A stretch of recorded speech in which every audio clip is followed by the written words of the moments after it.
Hello everyone, today I'm going to show you how to rotate and change the views on a multi-camera digital system monitor.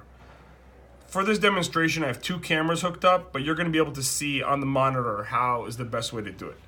All you have to do is once your cameras are powered up, you click the select button to toggle between the different views. So first you're going to be able to go through the different channels. So now I'm on camera 1, camera 2, camera 3 has no camera hooked up to it, camera 4, and then we go into the split screen.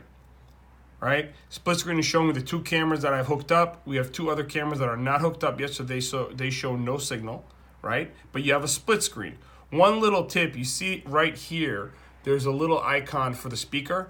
That icon there is telling you where the sound is coming from. You can change from image to image where you want the speaker by pushing on these arrows right here, and that's where you're going to hear the sound, assuming that you got the sound upgrade for the monitor.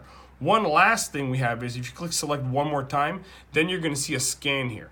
And what that is, that changes automatically between all the images that you have, because some people like that kind of rolling thing. So it's going to go from camera 1 to 2 to 3 to 4 and just in a full cycle.